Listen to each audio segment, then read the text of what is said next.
A graça e a paz, meus irmãos. Quem está feliz com Jesus aí? Aleluia. Abra sua Bíblia em Efésios capítulo 1. Efésios capítulo 1. Efésios capítulo 1. Nós vamos ver hoje do versículo 11 ao versículo 14. E, irmãos, a cada dia que eu estudo e gasto tempo no livro de Efésios, eu sou profundamente tocado por Jesus. Eu não tenho uma outra frase para te dar. A cada dia que eu estudo Efésios e a palavra de Deus, ela afeta meu coração, eu fico com os meus pés mais soltos nessa terra. Parece que eu estou cada vez mais longe dessa terra.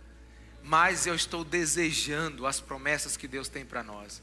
Mas eu estou desejando aquilo que está descrito em Efésios capítulo 3 ao 14, como nós vamos terminar hoje.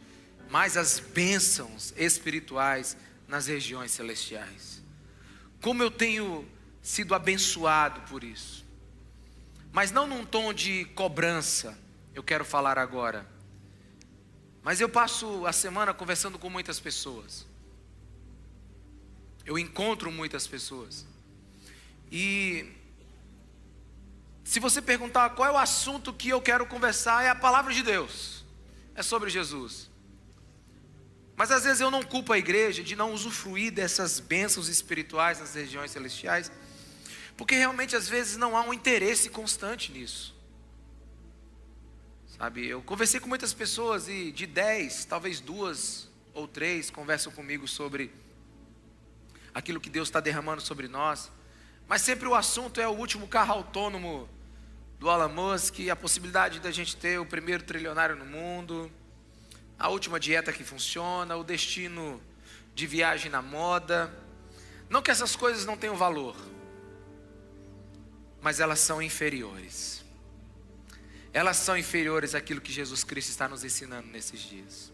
Elas são inferiores a tudo que Deus está nos dando nesses dias. E eu nunca fui tão afetado por um versículo como eu fui por Efésios 1:8.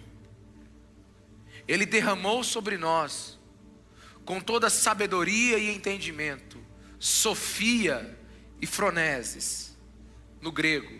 Sofia é ter a sabedoria de como as coisas realmente são. E froneses é saber agir depois que você sabe aquilo que descobriu.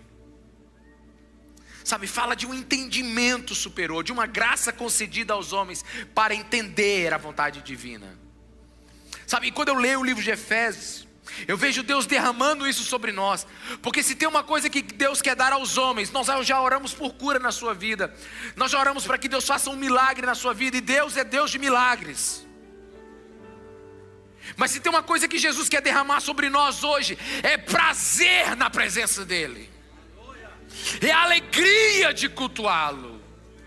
É paixão em entrega na hora do culto. Sabe, é ter paixão pela história mais bonita já contada, de Deus resgatando os seus filhos, da maior graça já derramada sobre alguém, que é a salvação. É isso que a gente precisa conhecer. E à medida que Deus vai aumentando a nossa sensibilidade, a gente começa a descobrir que a gente cantou sem perceber muitas canções, sabia? Eu me lembro há muitos anos atrás, quando eu era da igreja tradicional, a gente cantava um hino chamado Aviva no Senhor. Só foi avivar, tirar a gente de lá.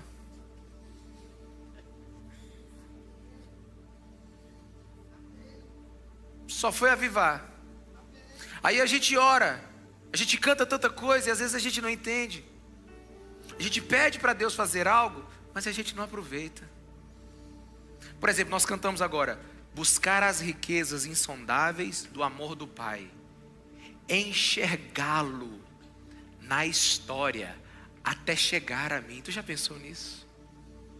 Permanecer piedosamente entregue a te conhecer e deixar tua glória modelar-me, enfim. Tua presença vale mais que 1000 dias em outro lugar. A minha pergunta: isso é seu? Isso pertence a você? Você tem essa sensibilidade e essa prudência? Você tem esse conhecimento? Você se deleita nisso? Porque o que nós estamos fazendo do versículo 3 até o versículo 14 é nos deleitarmos. Porque Paulo não só escreve, Paulo canta: bendito seja o nosso Pai e Senhor Jesus Cristo por todas as suas bênçãos espirituais nas regiões celestiais. E hoje nós vamos falar de mais alguma dessas bênçãos. Versículo 11 de Efésios 1, que diz: em Cristo, eu estou lendo na Nova Almeida atualizada, em Cristo fomos também feitos herança, predestinados segundo o propósito daquele que faz todas as coisas conforme o conselho de sua vontade, a fim de sermos para o louvor da sua glória, nós, os que de antemão esperamos em Cristo. Nele também vocês, depois que ouviram a palavra da verdade, o evangelho da salvação, tendo nele também crido, receberam o selo do Espírito Santo da promessa. O Espírito é o penhor da nossa herança, até o resgate da sua propriedade, em louvor da sua glória.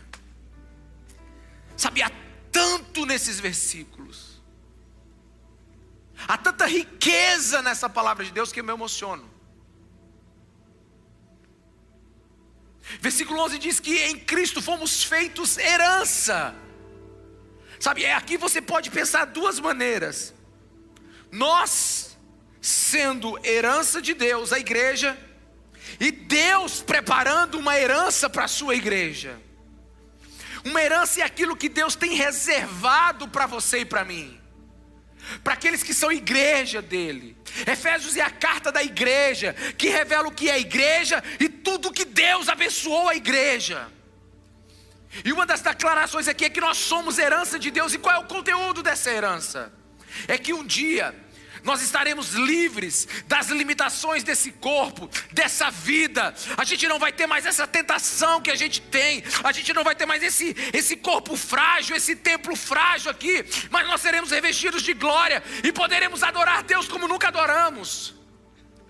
É o sonho de finalmente não vermos Deus por espelho, mas experimentarmos a bênção das bênçãos, que é aquilo que a teologia chama de visão beatífica, ver Deus como Ele é. Essa é a nossa herança. Finalmente podemos contemplar Deus na beleza da sua santidade, juntamente com arcanjos, com anjos, com querubins.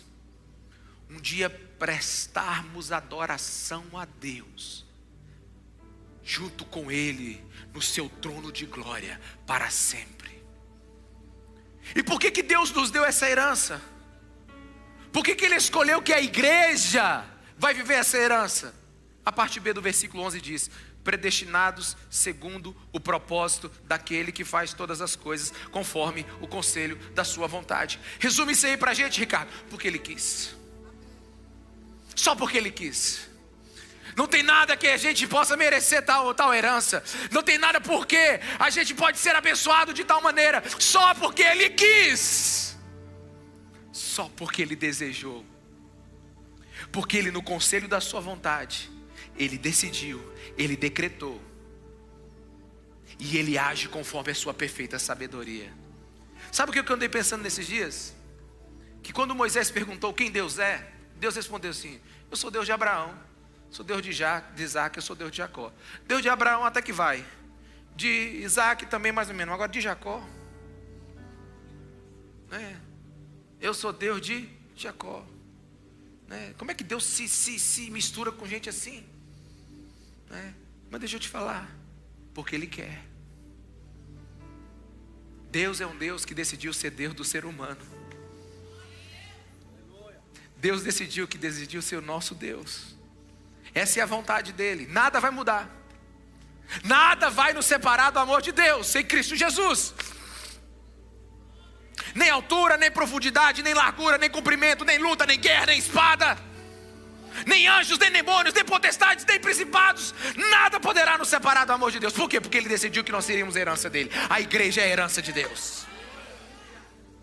Isaías 46, versículo 9 diz assim: lembre-se, Deus falando, lembre-se das coisas passadas, das coisas muito antigas. Eu sou Deus e não há nenhum outro. Eu sou Deus e não há nenhum outro como eu. Desde o início faço conhecido ao fim, desde os tempos remotos, o que ainda virá. Digo, meu propósito ficará de pé e farei tudo o que me agrada. Ou seja, Ele faz conhecer o fim antes do começo. É um Deus que quer as coisas e elas acontecem. Sabe, é aquilo que você já conhece. A porta que Ele fecha, ninguém abre. A porta que Ele abre, ninguém fecha. Agindo Deus, quem impedirá? Ninguém impede a vontade de Deus. E Ele vai fazer convergir todas as coisas no final dos tempos em Cristo Jesus. E a igreja será a sua herança. Sabe, eu não consigo ver Deus como alguns teólogos enxergam. Alguns enxergam Deus como um teísmo aberto, ou seja, um Deus que olha com expectativa na história. Um Deus que não consegue antecipar os fatos. Na verdade Ele é curioso. O que vai acontecer em 2025? Eu não creio nesse Deus. Eu creio num Deus que todas as coisas foram feitas de acordo com o plano e com a decisão dEle, de acordo com a vontade dEle, de acordo com aquilo que Ele resolveu desde o princípio. Sabe, esse é o grande propósito revelado nesses versículos. Na verdade, em toda a carta, Deus, de todas as coisas que Ele decidiu, de todo o plano que Ele decidiu, tem um plano que Ele decidiu desde a fundação do mundo. Ele predestinou a igreja para ser a sua herança, ou seja, Deus decidiu dar ao seu filho um povo. Quantos estão aqui, irmãos? Deus decidiu dar a seu filho um povo. Temos uma herança em Deus. A salvação em toda a sua totalidade. Por exemplo, você foi salvo, eu fui salvo. Só que a gente não foi salvo completamente. Como assim? Você já foi justificado. Você é justo diante de Deus. Você foi regenerado. Você nasceu de novo.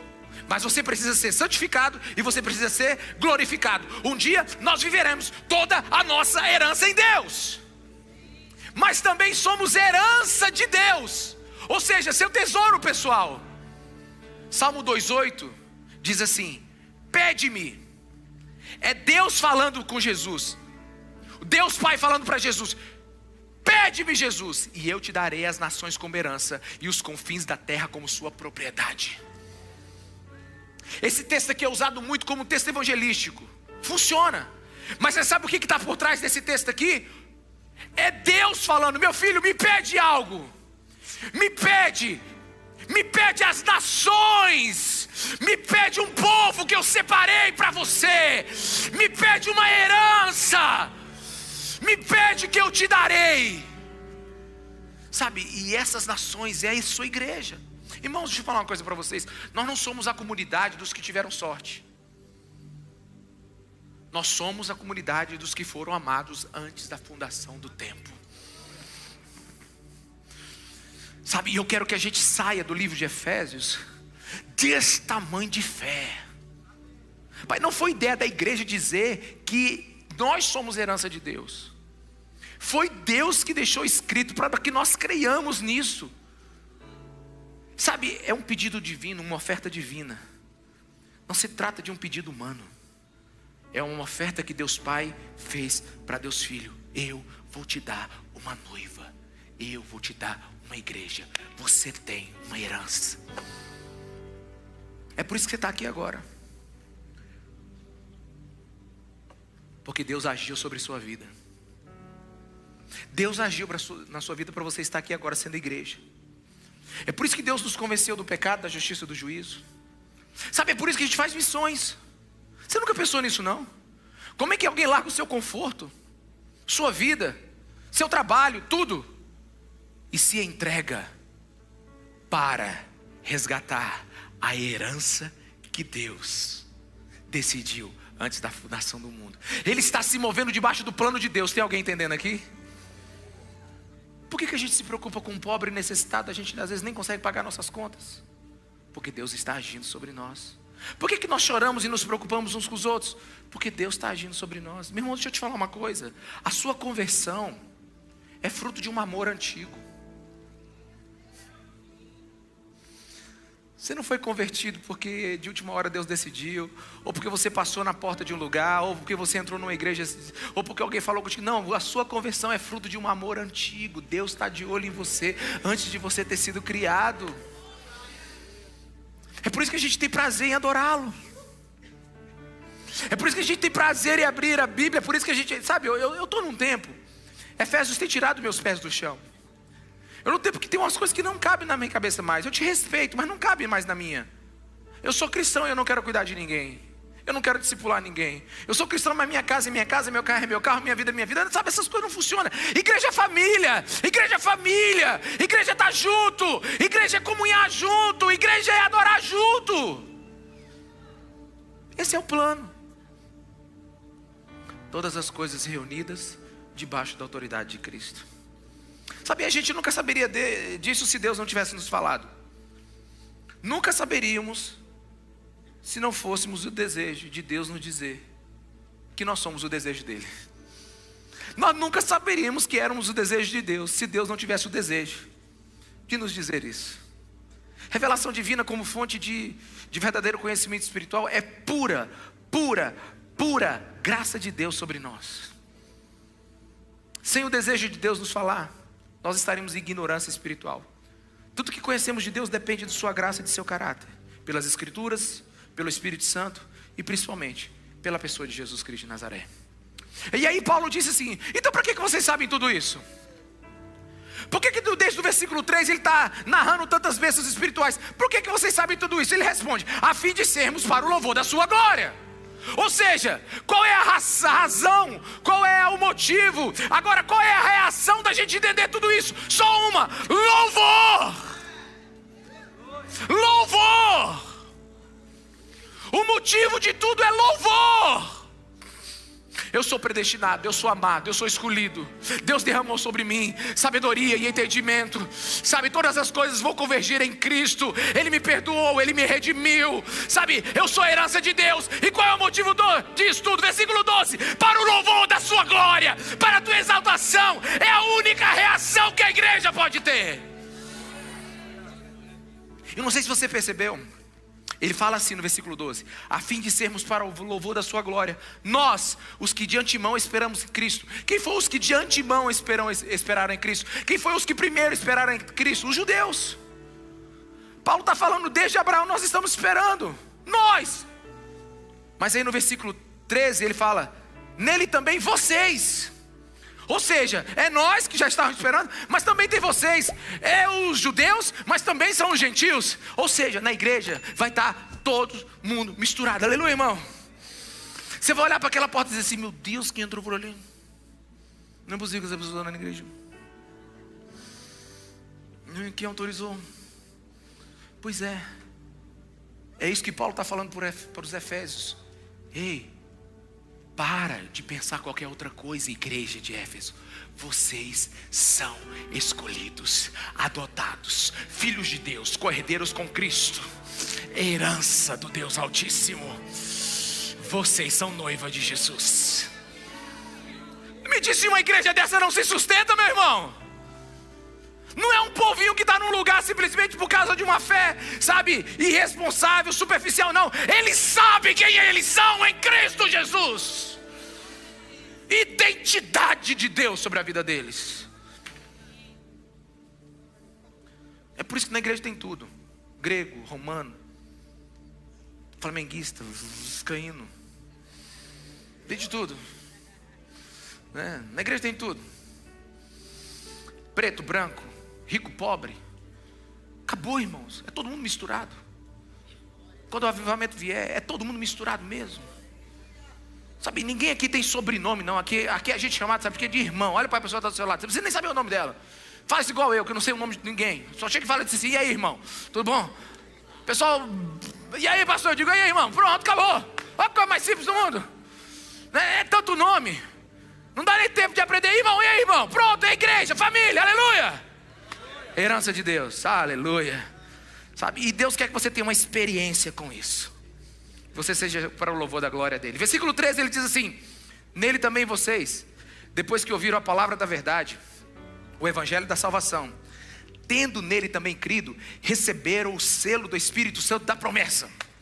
Sabe, veja o grande amor de Deus aqui para nos salvar. Presta atenção aqui. Ele nos deu a palavra da verdade. Nessa palavra está o evangelho da salvação. E Ele selou o nosso coração com o selo do Espírito Santo. Aleluia. Veja que o plano de Deus tem as suas características. Deus, ele planejou muito bem as coisas. E aqui você precisa entender algo. A natureza da igreja agora. Esse versículo aqui revela a natureza da igreja. Qual é a natureza da igreja? É importante você entender isso. Nós somente fomos salvos porque ouvimos e cremos a palavra da verdade. E aqui você precisa me ouvir com absurda atenção. Podemos andar com os ateus, amar budista, conversar com muçulmano, não importa com quem você está. Nós podemos amar todo mundo, a gente pode estar trabalhando com todo mundo. Deixa eu te falar, não importa, mas deixa eu te falar, só é igreja aqueles que creem na palavra da verdade, que revela o evangelho da salvação.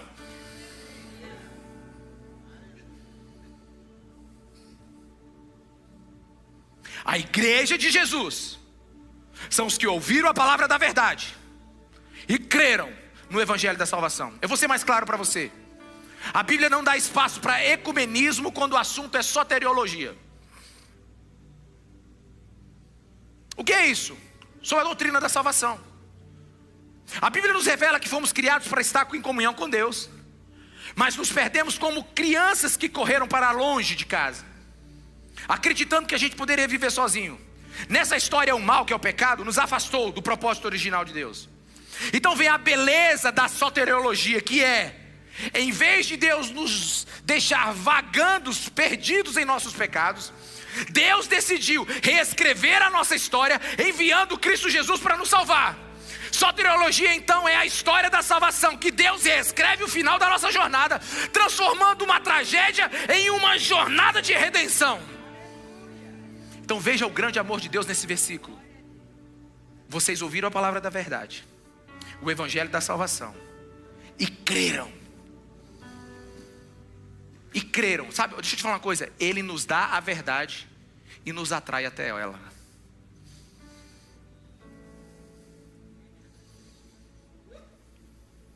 Nenhum homem pode crer no evangelho contra a sua vontade. Aleluia. Você viu as palavras da verdade, o evangelho te atraiu e você o desejou. Você o desejou porque Deus colocou essa graça dentro do seu coração. Agora eu preciso da sua absurda atenção, porque aqui é onde está muito do coração do seu pastor.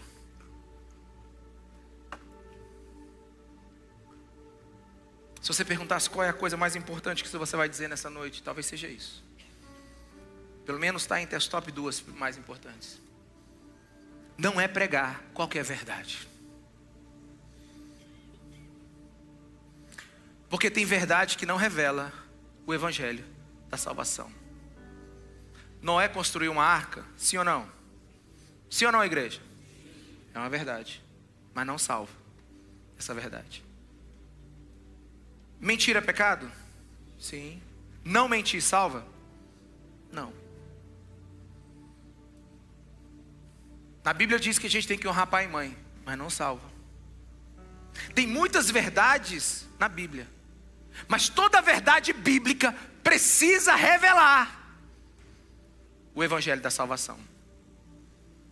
Porque não existe salvação em nenhum outro nome. Atos 4:12. Debaixo do céu nenhum outro nome é dado aos homens pelo qual nós devemos ser salvos. Então uma pessoa pode pregar a Bíblia uma vida inteira e nunca tocar no evangelho da salvação. Uma pessoa pode usar o nome de Jesus e não pregar o evangelho. Uma pessoa pode citar inclusive os atos de Jesus sem apresentar o evangelho. E a igreja é daqueles que creem na palavra da verdade, mas não é qualquer verdade, é a verdade que revela Cristo. Atos capítulo 3, do versículo 1 ao versículo 10. A gente tem Pedro e João, indo para o culto da tarde, no templo, e eles encontram um aleijado que está lá há mais de 40 anos, Mais de 40, 4 décadas. Mais de 4 décadas, o cara está aleijado na porta da igreja. Agora eu quero que você imagine o seguinte: liga aí o seu mundo de Bob, né? Todo mundo assistiu aqui o Fantástico Mundo de Bob? Quem assistiu? Obrigado, irmão, quarentão. Obrigado vocês aí, faz bem pra minha saúde. Aí, obrigado. Aquele daí empolgadaço, ó. Gostava, hein? Ele começava a andar na bicicletinha e terminava no foguete. Tudo bem, volta aqui ao assunto. Então bota o mundo de Bob para funcionar aí. O cara tá há mais de 3 décadas, 4 décadas na frente da igreja, pedindo o quê? Esmola. Aí vem Pedro e João, pro culto da tarde. Aí tá todo mundo entregando esmola pro cara.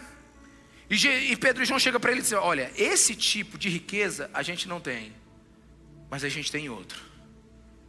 Em nome de Jesus Cristo, o Nazareno, levanta e anda. Presta atenção.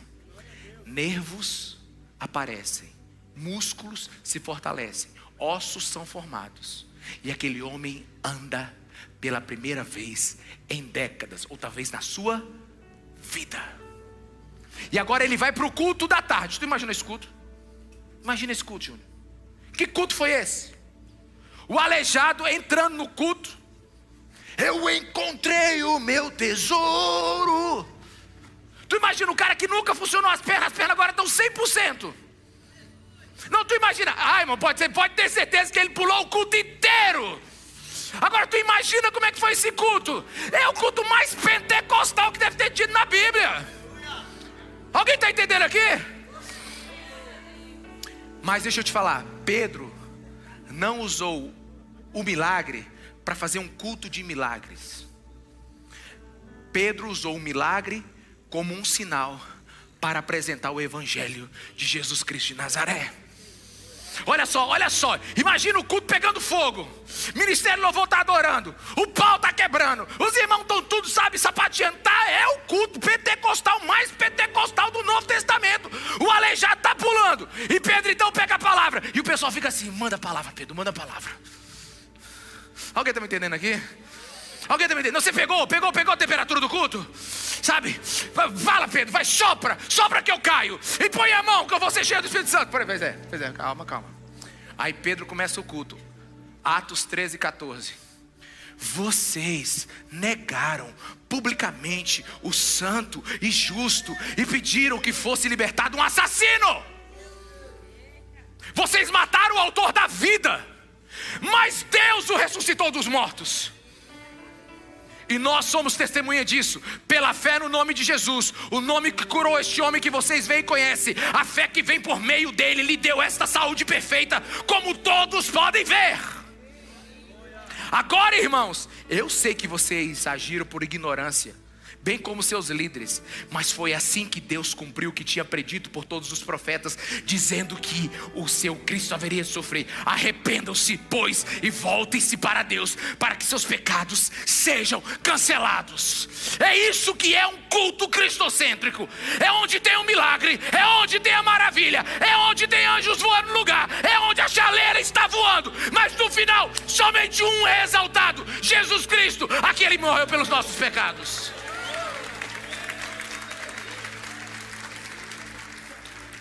É uma verdade que o aleijado foi curado? Sim, mas não salva. O que salva é você contar o evangelho a partir desse sinal e dessa maravilha. É igual domingo que vem, vou pregar para vocês como arrebentar o gigante da segunda-feira, em cima do texto de Davi e Golias. Você vai pegar as pedras lisas, eu não sei nem porque que a pedra é lisa, talvez para cortar o ar mais rápido. E você vai destruir o gigante que está impedindo você de você chegar lá em cima.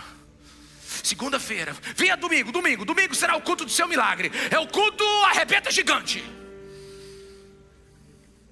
É uma verdade que Davi matou Golias, irmãos? É? Sim ou não? Vocês estão em dúvida? Sim. Agora, o que essa história salva? Nada. Você tem que saber contá-la, para que essa verdade, nessa verdade, você possa encontrar o quê? O evangelho da salvação. Sabe quem é Davi? Davi é o humilde sofredor chamado Jesus Cristo de Nazaré. Sabe quem é Golias? É aquele que afronta todo dia a nossa vida, que é o pecado que a gente não consegue vencer sozinho. E você sabe quem é a gente? É o povo de Israel, que todo dia é envergonhado por Golias, levantando: quem vem lutar comigo e vencer? Aí vem o Davizinho, humilde, que representa Filipenses capítulo 2, que é a kenosis, o esvaziamento de Deus. E quando ninguém imaginava, naquilo que parecia ser fraqueza, apareceu a maior força do universo. Jesus Cristo na cruz matou Golias, que era o nosso pecado, e libertou a igreja, que era o povo de Israel. Então a gente precisa aprender a contar a verdade. E a verdade precisa chegar aonde? No Evangelho da salvação. Mas se tem algo que nem precisa de revelação, é que a humanidade precisa ouvir o Evangelho. Nem precisa de revelação, porque ela está perdida. Você já viu a bagunça que está o mundo? Basta você olhar o nível de pecado que o mundo está imerso. Olha a quantidade de adultério, olha a quantidade de furtos, olha a quantidade de mentira, olha a quantidade de falta de caráter, de luxúria, de pouca vergonha social. Não precisa nem de revelação que precisa pregar o Evangelho. Se tem algo que esse mundo precisa, é saber que é pecador e que tem uma graça que pode perdoá-lo. E olha o que o Evangelho fez em Éfeso. Eu vou tocar nesse assunto já já. Entrou naquela igreja o Evangelho da salvação. Gente, uma igreja pequenininha, 12 homens. Sabe, a cidade de 300 mil habitantes. Aquela igreja, ela acabou com aquela cidade idólatra. Ela rompeu a bolha da idolatria. Sabe, ela mudou a multidão dos revoltados naquele lugar. Porque revelou-lhes o quê? O pecado e a graça. Porque o Evangelho é o poder de Deus. Aleluia. Aí o apóstolo Paulo está dizendo: a gente creu no Evangelho, ou na palavra da verdade, que nos apresenta o Evangelho da salvação. E por isso também recebemos o selo do Espírito Santo da promessa. Leia comigo, por favor, aqui Efésios 1:13. Leia comigo aqui na nova tradução linguagem de hoje, para ficar fácil. Vamos todos em voz alta? A mesma coisa. Valeu. A mesma coisa aconteceu também com vocês, quando ouviram a verdadeira mensagem, a boa notícia que trouxe para vocês salvação. Vocês creram em Cristo e Deus pôs em vocês a sua marca de proprietário quando lhes deu o Espírito Santo que Ele havia prometido. Sabe, aqui é algo lindo e profundo. Agora eu preciso de 15 minutos da sua redobrada atenção. Depois de algum tempo que os efésios já haviam sido salvos, já estavam vivendo a beleza do Evangelho, então chega a mais maravilhosa experiência que um cristão pode viver antes da glória, que é o selar, o selo do Espírito Santo. O Espírito Santo da promessa, o prometido lá no Velho Testamento. Deixa eu te falar, Paulo é muito cuidadoso com cada uma de suas palavras. E a gente precisa perguntar o que está acontecendo aqui. O que é esse selo? Para isso a gente precisa voltar no primeiro encontro que Paulo teve com a igreja de Éfeso, lá em Atos capítulo 19. Vamos lá comigo aqui agora, igreja. Que o Espírito Santo abra os olhos do teu entendimento agora, aleluia. Que o Espírito de sabedoria e de revelação desça sobre nós agora. Atos 19:1 diz assim: enquanto Apolo estava em Corinto, Paulo, atravessando as regiões altas, chegou aonde? A Éfeso. E ali encontrou alguns. Ele encontrou o quê?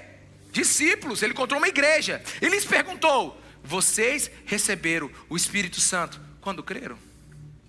Eles responderam: nem sequer ouvimos que existe o Espírito Santo. E Paulo perguntou: então que batismo vocês receberam? Perguntou Paulo. O batismo de João, responderam eles. E disse Paulo: o batismo de João foi um batismo de arrependimento.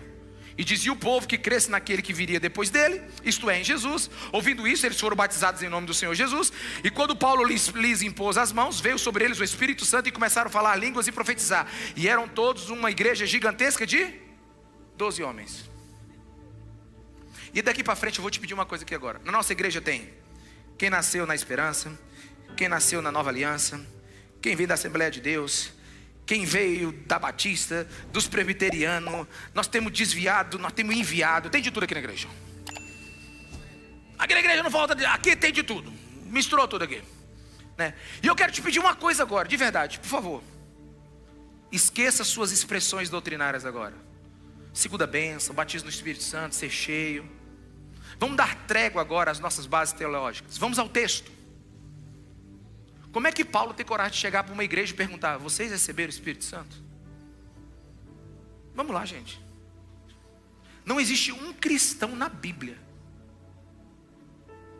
que é cristão se não for por uma convicção dada pelo Espírito Santo. Se o Espírito Santo não regenerou ele, se o Espírito Santo não salvou. Ou seja, ninguém pode ser salvo sem ser antes regenerado pelo Espírito Santo. Agora, como é que Paulo pergunta para uma igreja: vocês receberam o Espírito Santo? O que Paulo está dizendo? Não pode ter nenhum cristão sem que ele seja regenerado pelo Espírito Santo. Mas ninguém recebe tudo do Espírito Santo de uma só vez. Quem está aqui? Existe uma contínua e insistente ação de Deus em nossas vidas. Especialmente o que o apóstolo Paulo chama de selo. Os Efésios foram selados. Tudo começou numa reunião, com uma imposição de mãos. Deixa eu te falar uma coisa. Aquelas pessoas, elas já foram levadas à fé. Mas Deus, em seu amor, não satisfeito, os fez tomar uma consciência tal que eles eram amados, predestinados, adotados, escolhidos, herdeiros. Sabe, que eles eram herança dos céus, que os céus eram herança deles. Veio sobre eles uma ação do Espírito Santo tal que tornou isso de forma inescapável da vida deles. Não estamos falando aqui do campo da fé só. Eu estou falando de um campo de uma experiência. Sabe, a gente já foi ensinado várias coisas. A gente foi ensinado que a gente recebe o Espírito Santo e é batizado quando é salvo. A gente já foi ensinado que a gente só recebe o Espírito Santo se a gente falar em línguas. Deixa eu te falar uma coisa, eu não quero ficar aqui na briga doutrinária. O que eu quero te dizer agora é o seguinte: que Paulo chegou para aquela igreja e perguntou: vocês receberam o Espírito Santo? Eu acho que Paulo começou o culto e disse assim: tá faltando uma paixãozinha aqui. O pessoal é salvo, só que eles não conhecem o Espírito Santo. Pastor, é quase uma heresia, mas você precisa entender o que eu vou lhe dizer. O ladrão da cruz foi salvo, sim ou não? Ele conheceu o Espírito Santo? Não teve nem a menor ideia do que o salvou.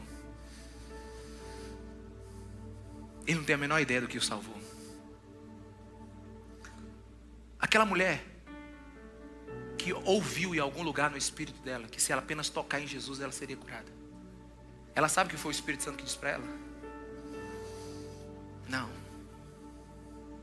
Sabe, eu creio que muitos aqui foram salvos.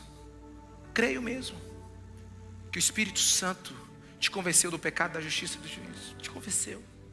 Foi algo interno. Tem muita gente que entra nessa igreja e não vem aqui, nem levanta as mãos, mas eu sei que volta salva. Volta, nasceu de novo. O Espírito Santo agiu. Mas aqui Paulo está falando de uma experiência posterior à salvação, que você sabe onde, como e quando.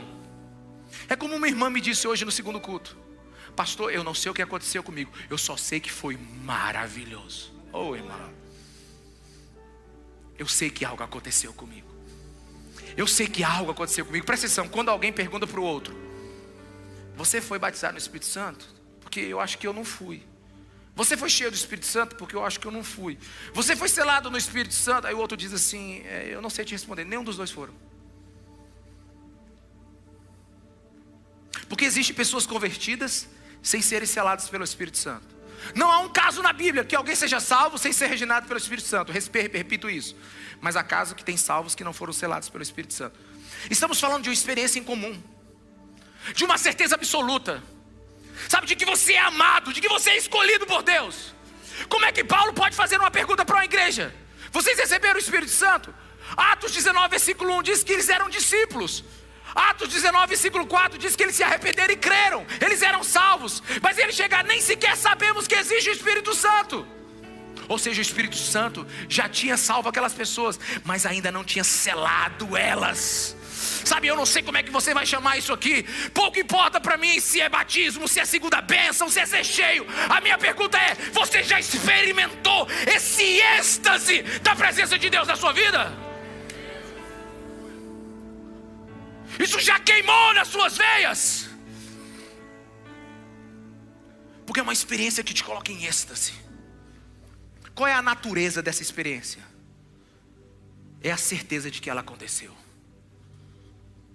Sabe, deixa eu te falar uma coisa. Me responda aqui, por favor, me responda.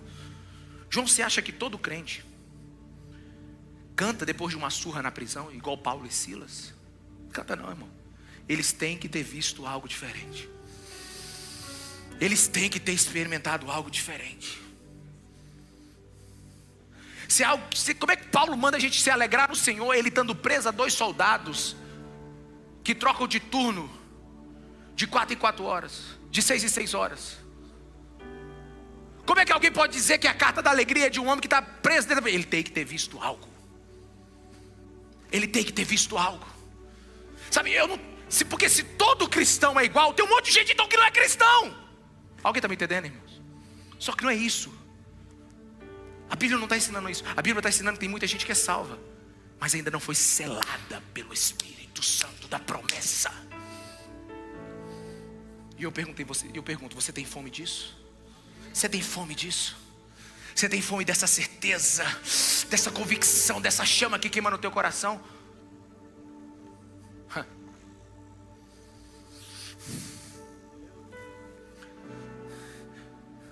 Por ter retirado isso da igreja, a igreja parou de perseguir isso. Por ter falado que é uma coisa que só vem com dom de línguas, alguns nem sabem que já tem. Conversando com um homem essa semana, eu cheguei para ele e ele me fez essa pergunta: você acha que eu fui selado no Espírito Santo? E enquanto ele falava isso, lágrimas corriam do rosto dele. Eu perguntei: quem é Jesus para você? Você sabe quando uma mesa é transportada da terra para o céu?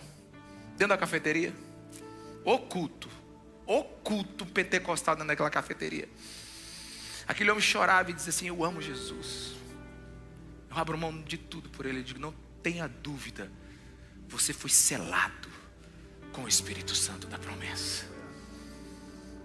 Porque não é possível alguém amar Jesus, desejar Jesus, viver nesse êxtase por Cristo de tal maneira, sem que o Espírito Santo tenha marcado ele. Deixa eu te falar uma coisa, a analogia não é boa, mas é o que eu tenho.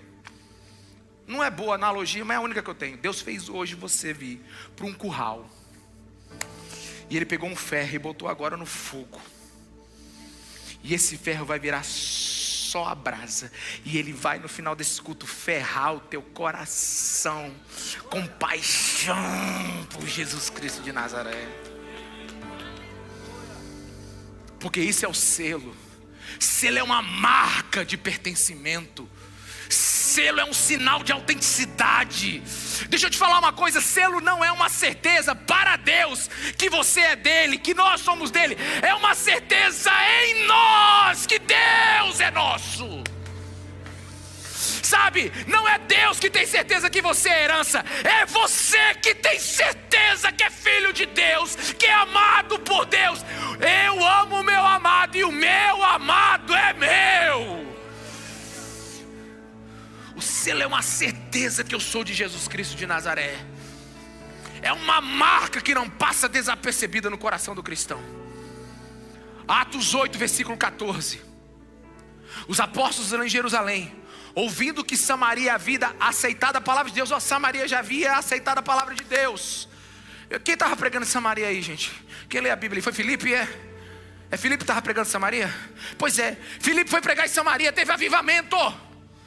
Avivamento foi grande em Samaria. E os apóstolos não viram: olha, gente, tem uma igreja nascendo em Samaria, tem uma igreja que está sendo convertida em Samaria, tem um povo que está aceitando Jesus em Samaria. Então qual foi a decisão dos apóstolos? Enviaram para lá Pedro e João. Versículo 15. E estes, ao chegarem, oraram para que eles recebessem o Espírito Santo, pois o Espírito Santo ainda não havia descido sobre nenhum deles. Tinham sido apenas Olha, mas presta atenção aqui, gente, não apenas. É porque as palavras para mim são muito fortes. Tinham apenas sido batizados em nome do Senhor Jesus. Apenas. Eu vou voltar aqui a fita. Apenas. A gente acha que o batismo é o máximo, né? Aí a Bíblia diz que eles apenas. E foi o doutor Lucas que está escrevendo aqui, viu? Não é o pastor de ovelhas Oséias, não. É o doutor Lucas. Apenas. Tinham apenas sido batizados. Não. Então Pedro lhes impuseram as mãos e eles receberam o Espírito Santo. Sabe por quê? Porque algo foi visto. Atos 9, versículo 10. Em Damasco havia um discípulo chamado Ananias. Sempre tem um pentecostal na igreja. Sempre tem um. Né? O Senhor o chamou numa visão. Olha, numa visão. Ananias, eis aqui, Senhor, respondeu ele. E o Senhor lhe disse: vá à casa de Judas. Não, vamos parar aqui, irmão. Eu tinha que pregar só isso aqui um dia. Tu já imaginou, tu tá em casa e Deus faz assim, ó. Ei, meu filho, eu tenho uma missão para você. Vai lá na rua, né, Haroldo Veloso, número 9. Você vai encontrar um pecador chamado Ricardo. E ele já teve uma visão com você. Vai com roupa branca e calça jeans e tênis azul, porque ele já te viu. Tu já imaginou Deus falando assim com você, irmão? Não, a gente não imagina isso. Sabe por quê? Porque a igreja virou natural. A gente se contenta com cultos naturais.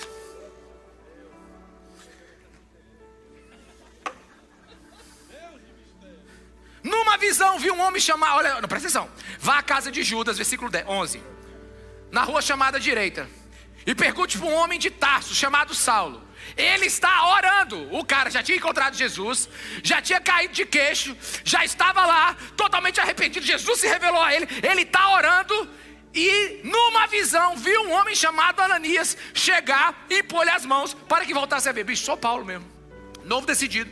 Está orando, jejuando, ainda teve visão. Novo decidido, apressado. Respondeu Ananias: é gangster. Vou não, é gangster. Olha lá, versículo 13. Respondeu Ananias: Senhor, tenho ouvido muita coisa a respeito desse homem e de todo o mal que ele tem feito aos teus santos em Jerusalém.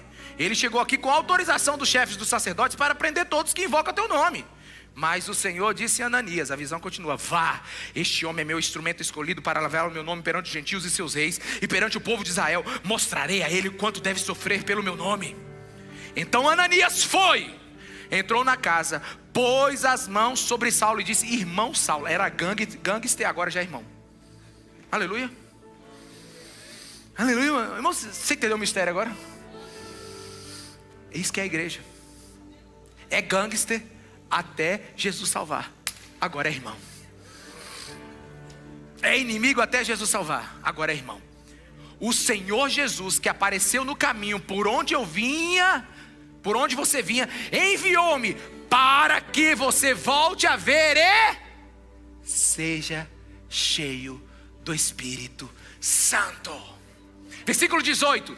E imediatamente algo como escamas caiu dos olhos de Saulo. Algo como escamas caíram para os olhos. Ele viu o que nunca viu. Ele percebeu o que nunca percebeu. Ele teve uma visão que ele nunca teve. Ele teve uma experiência que nunca teve. E aqui não fala que ele falou em línguas. Aqui não fala que ele sapateou. Aqui só fala que ele foi cheio do Espírito Santo de Deus. Era um salvo que precisava ser selado. Deixa eu te falar uma coisa aqui. Deixa eu explicar uma coisa para você. O livro de Oséias. Quem leu Oséias aqui? Em nome de Jesus, Oséias. Misericórdia. De novo. Quem leu Êxodo? Melhorou. Assusta não, irmão. O livro de Oséias é um livro histórico. O livro de Êxodo é um livro histórico. Qualquer pessoa que participou da história ou ouviu pode escrever. Quem está aqui? O livro de Crônicas, os dois livros de Crônicas, os dois livros de Reis é uma história. Esther é uma história. Basta você saber a história e então contá-la, registrá-la. Mas deixa eu te falar, irmão, ninguém escreve sem o selo do Espírito Santo. Romanos. Efésios, Colossenses, o Evangelho de João. Ele é o Logos. Ele é a inteligência que centraliza a existência de todas as coisas. E vimos a sua glória como glória do unigênito do Pai. 90% do Evangelho de João não está em nenhum lugar. Ninguém escreve cartas como Timóteo se não for uma pessoa iluminada pelo Espírito Santo. Sabe, nas palavras de Martyn Lloyd-Jones, o principal problema da igreja é que a gente nunca entendeu esse versículo. Porque a igreja é lugar do sobrenatural. Sabe, a igreja se torna, presta atenção, deixa eu te dizer, a igreja se tornou visível depois da descida do Espírito Santo em Atos capítulo 2. Era um punhadinho de gente chamado de a gangster, os gangsters do caminho, os rebeldes do caminho, os hereges do caminho. Mas no dia que o Espírito Santo desceu sobre aquela igreja que estava esperando a descida do Espírito Santo como Jesus mandou, sabe o que aconteceu, irmão? Varreu Jerusalém de norte a sul, e depois ela foi espalhada por toda a terra. Sabe, eu estudei um historiador agora que ele disse que 100 anos depois de Cristo haviam 20 mil cristãos. 300 anos depois de Cristo haviam 20 milhões de cristãos. Sabe por quê? Porque eles eram a igreja cheia do Espírito Santo. Ricardo, será que eu preciso buscar ser cheio do Espírito Santo? Olha, se você já está perguntando isso, já é uma evidência que você precisa. Porque como é que eu digo isso? Ser cheio do Espírito Santo não é uma dedução, é uma evidência. Não é algo que você acha, é algo que você sabe. Tem um pregador chamado Smith Wigglesworth. Olha o nome bonito do seu filho aí. Smith Wigglesworth. Ele diz assim: não existe essa de deduzir se há avivamento ou não em algum lugar. Não existe essa de deduzir se uma pessoa é cheia ou não do Espírito Santo. Porque é semelhante a um incêndio. Ninguém precisa fazer propaganda do incêndio. Todos sabem que ele está acontecendo. Irmão, jamais alguém foi cheio do Espírito Santo sem saber que foi. Eu vou provar para vocês aqui agora. Nesse texto de Atos 8, no versículo 18, depois que Pedro e João impuseram as mãos sobre a igreja, eles foram cheios do Espírito Santo. Olha o que aconteceu, versículo 18. Quando Simão viu, quem é Simão? Feiticeiro, satanista, cara que mexia com magias ocultas. Simão, está aqui. Quando Simão viu que pelo fato dos apóstolos imporem as mãos era concedido o Espírito Santo, ofereceu-lhes dinheiro dizendo: dê-me também a mim esse poder, para que a pessoa sobre o qual eu impuser as mãos receba o Espírito Santo. Deixa eu te dar uma ênfase numa frase. Quando Simão viu, diga viu, um cara sem o Espírito Santo, um satanista. Deixa eu te falar. O selo do Espírito Santo, o encher do Espírito Santo, a segunda bênção do Espírito Santo, o batismo do Espírito Santo, dê o nome que você quiser, qualquer um verá. É visível. É por isso que Paulo chegou para aquela igreja e disse assim: vocês já foram batizados no Espírito Santo. Ou seja, tem uma evidência externa de que vocês viveram isso. Eu vou dar um exemplo da minha vida, três exemplos rapidinho. Eu estava tocando teclado em 2001. Faz as contas aí, eu tinha 24 anos. Casado, me preparando para o meu primeiro filho. E eu estava tocando teclado. Nessa época eu já era líder do Ministério Louvor. Eu acho que eu já era até tesoureiro da igreja.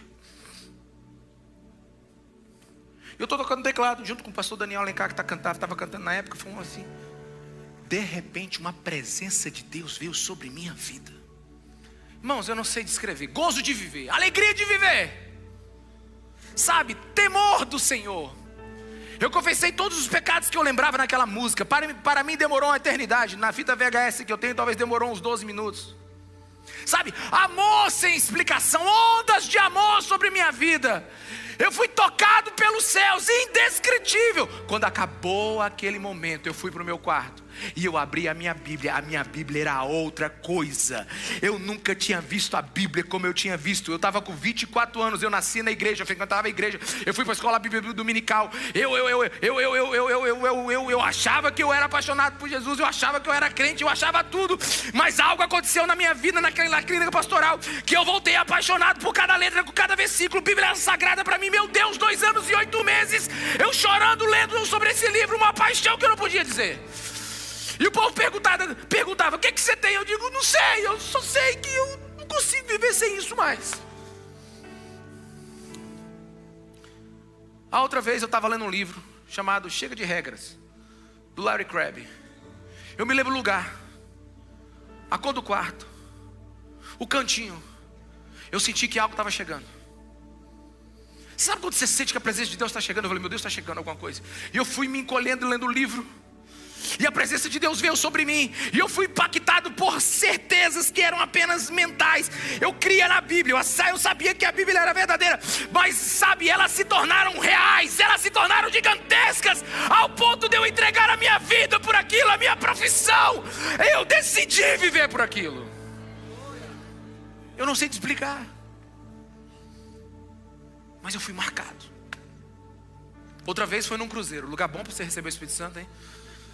Pensa, que lugar. Eu estava lá no cruzeiro.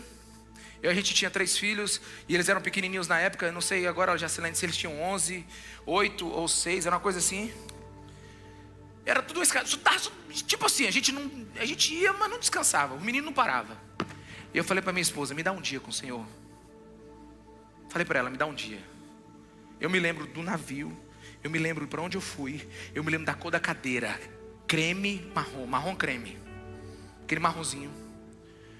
Eu me lembro que eu coloquei ela lá em cima do navio, no lugar mais alto, onde eu tinha toda a visão do mar, do céu.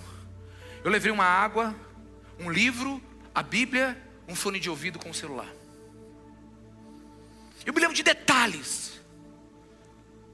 E enquanto eu estava ali orando, eu estava pedindo ao Senhor, irmãos, algo veio sobre mim.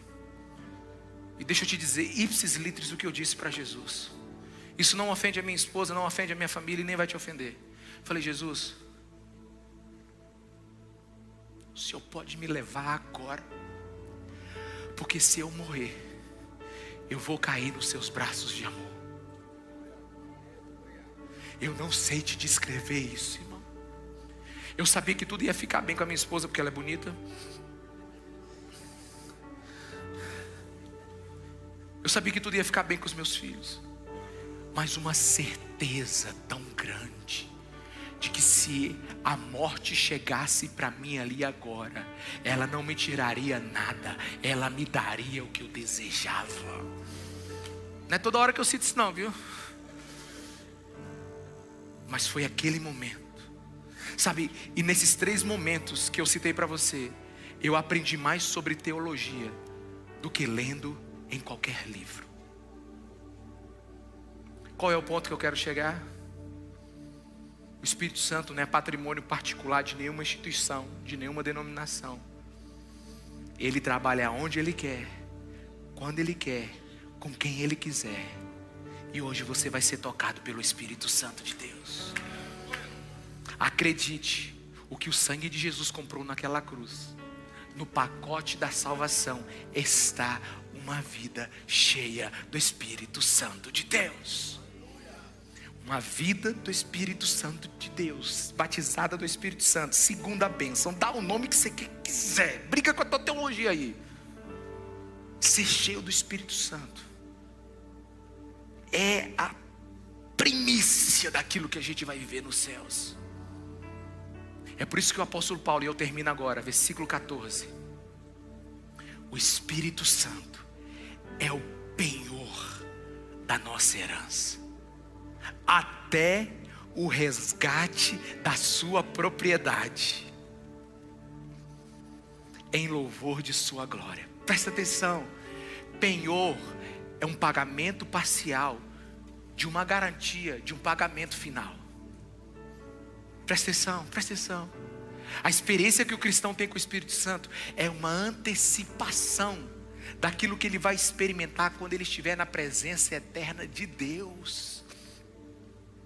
O Espírito Santo é a primícia do céu, é a antecipação das alegrias e da bênção do céu. O Espírito Santo, ele não é apenas uma marca de que Deus é nosso, mas ele é um adiantamento do prazer e da experiência que a gente vai ter na eternidade. Quantos estão me entendendo? Diga amém. Quem tem fome de Jesus aqui? Quem tem fome do Espírito? Fica em pé no seu lugar. Fecha seus olhos e já vai orando aí onde você está. Vai clamando. Vai pedindo isso para Jesus, sabe? Deixa eu te falar uma coisa. O Espírito Santo hoje vai te selar. Ele vai te selar. Ele vai te tocar. Ele vai te tocar, sabe? E você nunca mais vai falar o nome de Jesus da mesma maneira, sabe? A morte de Cristo nunca vai ser mais vista da mesma maneira. Você vai crer como você nunca creu. Você vai amar como você nunca amou, sabe? Você vai ter uma experiência como você nunca teve com Jesus, sabe? É esse penhor, é esse selo de propriedade em nós, que nos faz ter certeza que a gente vai resistir às tentações, aleluia! É esse selo, é essa marca de Deus em nossas vidas, que vai nos dizer que Satanás nunca mais vai nos escravizar, sabe? É esse selo que promete a perseverança dos santos. É este selo que traz alegria indivisível. É este selo que traz paz que excede o entendimento. É este selo que pega o velho homem e coloca ele sobre fogo cruzado, e coloca ele entrincheirado, e deixa ele lá preso, deixa ele controlado até a volta de Cristo à nossa morte. O Espírito Santo da promessa. Quantos desejam isso? Quantos querem isso? Aqueles que desejam, eu quero convidar você. Vem aqui à frente como um ato de fé. Vem aqui à frente como um ato de fé, de que você quer mais de Deus. Se você quer mais do Espírito Santo, sabe? Se você quer ser tocado pelo Espírito Santo, se você quer ser cheio do Espírito Santo, selado do Espírito Santo, isso, baixa a face de Gaza. Vem aqui à frente, passa aqui, tem muito lugar aqui na frente. Vem estar com Jesus aqui. Deixa eu te falar uma coisa. Eu quero ler os últimos textos hoje, porque eu preciso que você entenda o que você está pedindo. Romanos 8,13. Pois se vocês viveram de acordo com a carne, morrerão. Mas se pelo Espírito fizerem morrer os atos do corpo, viverão. Porque todos os que são guiados pelo Espírito de Deus são filhos de Deus. Pois vocês não receberam um Espírito que os escravize para novamente temer, mas receberam o Espírito que os torna filho por adoção, por meio do qual clamamos: Abba Pai. Diga Abba Pai. Presta atenção no que eu vou dizer. Você chama Deus de Abba Pai? Você tem essa experiência de intimidade com Deus, ao ponto de chamar Deus de Abba Pai? De Abba Pai, de paizinho. Deixa eu te explicar. Eu sei que você tem pai. Eu sei que Deus é seu pai. Você já aceitou Ele, presta atenção. Mas uma coisa é um pai que você conversa com Ele de vez em quando. Uma coisa é um pai que Ele fala assim: oi filho, bom dia, boa tarde. A outra coisa é um pai que fala assim: vem cá filho. Bota você nos ombros dele e diz assim: eu te amo. E você olha para os olhos dele e diz assim: eu te amo, papai. Sabe, é essa intimidade que Deus quer nos dar com o Espírito Santo. É Deus nos levantar num lugar de confiança, de adoção, de filhos, que é acima das nossas fraquezas, que é acima das nossas inseguranças, que é acima das nossas dores, que é acima das nossas esquisitices, que é acima dos nossos pecados. É Deus nos levantar a um lugar de fé como a gente nunca foi antes. Sabe, o mundo pode vir sobre nós, a escuridão pode vir sobre nós, Satanás pode se levantar contra nós, o inferno pode se levantar contra nós, mas nós estamos nos braços daquele que nós chamamos Abba Pai.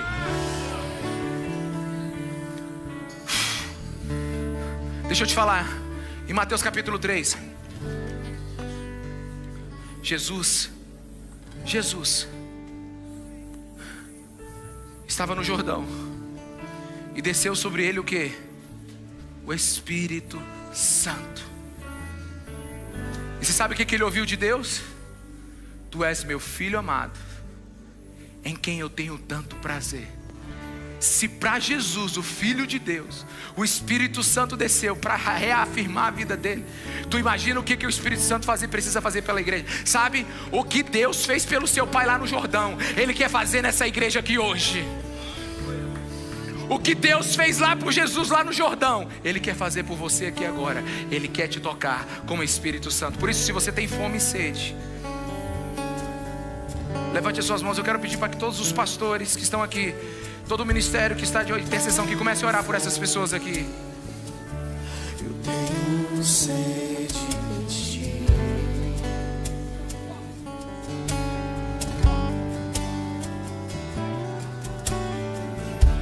E de aprender de ti, que é manso e humilde.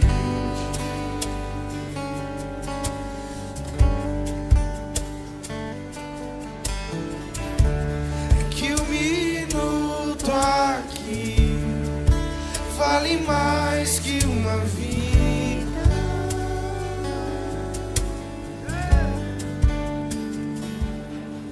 Tu és tudo que eu quero ser, tudo que eu quero ter.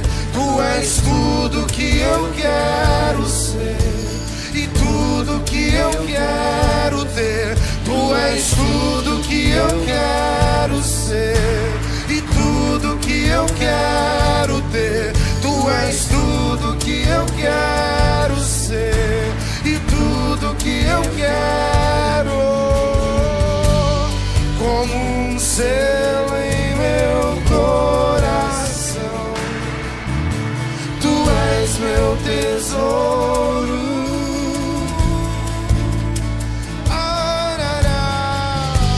E muitas águas vêm sobre mim, e eu me sinto seguro. Como selo, Toca, Espírito Santo de Deus. selo em meu coração. Toca, Espírito Santo. Toca, Espírito Santo. Tu Toca, és Espírito meu Santo. tesouro. Toca, Espírito Santo. Quem tem fome e sede, toca, Espírito Santo. Toca, Espírito Santo da E promessa. muitas águas vêm sobre mim, Traz de e novo eu me paixão. sinto Paixão por Jesus. seguro. Paixão por Como Jesus. selo, Paixão por Jesus. Paixão por Jesus. e como um selo em meu coração, tu és meu tesouro. Irararara, e muitas águas vêm sobre mim, e eu me sinto seguro. Pra onde eu vou sem você?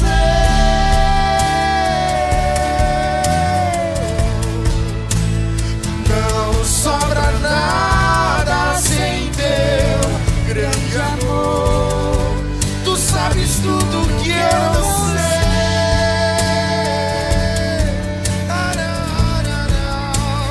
E o que eu preciso é estar contigo. Pra onde eu vou sem você?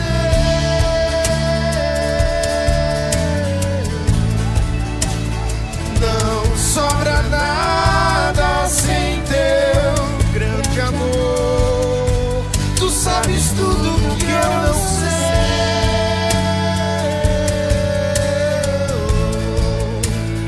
E o que eu preciso é estar contigo. E onde eu vou, eu te levo comigo, amado.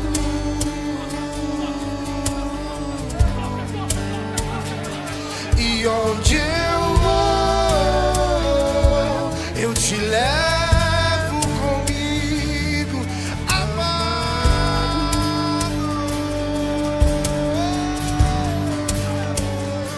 E onde eu vou, eu te levo comigo, e amado. E eu te levo comigo. E onde eu vou, eu te levo comigo, amado. Toca, Jesus. És o mais amado. Erga sua mão onde você estiver. Você que já teve uma experiência com o Espírito Santo de Deus. Isso. Você que já teve uma experiência, que seja renovada agora. Olha o fresco sobre a sua vida. Olha o fresco sobre a sua vida. Olha o fresco sobre a sua vida. Paixão por Jesus Cristo em sua vida.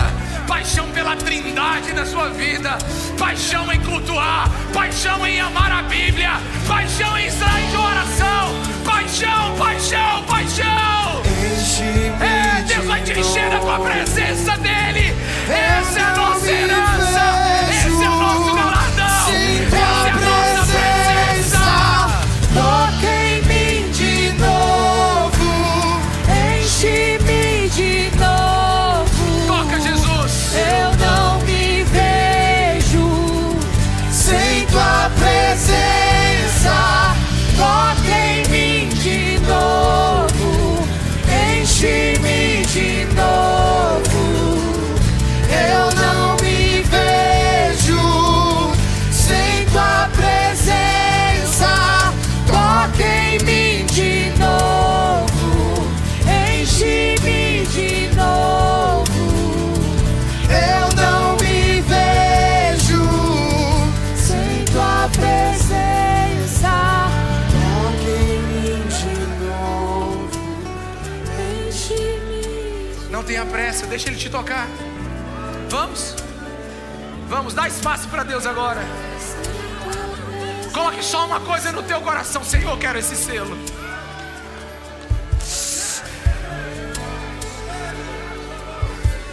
Toca. Vamos, igreja. Volte a amar Jesus com todo o teu coração, com toda a tua alma, com todo o teu entendimento. Que os dons venham sobre a sua vida agora. Que as escamas caiam agora. Talvez é a primeira vez que você realmente vai ter uma experiência com o Espírito Santo. Por isso, seja tocado agora. Minha mão não consegue chegar até aí, mas o Espírito Santo está no teu lado. Seja tocado pelo Espírito Santo de Deus. Uma alegria indivisível. Um amor incontrolável. Você vai chamar Deus de Abba Pai. Você vai chamar Deus de Paizinho. Você vai amar Jesus Cristo e sua cruz. Você vai ter prazer de estar na presença dele. Você vai ter curiosidade de saber quem Jesus Cristo é. Toca, Jesus. Toca, Jesus. Toca, Jesus. Toca, Jesus. Toca, Jesus. Toca, Jesus. Toca, Jesus. Sim, toca. Onde tem um pavio que fumega, faz queimar agora, Jesus.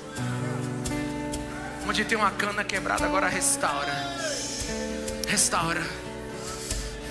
Aumenta a tua presença aqui nesse lugar, Espírito Santo. Aumenta a tua presença aqui nesse lugar, Espírito. Aquilo que homem não pode fazer, aquilo que liturgia não pode fazer, aquilo que pregação não pode fazer, aquilo que palavras humanas não podem fazer, aquilo que não está ao alcance das mãos do homem. Toca, Espírito Santo, agora. Uma vivência do teu sobrenatural agora. Deixa eu te falar uma coisa. Você vai saber que os teus pecados estão perdoados por causa de Jesus Cristo. Você vai saber. Você vai ter certeza da sua identidade em Deus. Você é filho. Você vai ter poder para vencer sobre o pecado, vencer as tentações, porque é pelo poder do Espírito Santo e da graça de Deus. Você vai se firmar como você nunca se firmou dessa vez. Você vai estar fincado na rocha. Na rocha.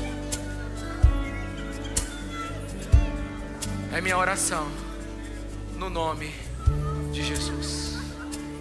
Aleluia.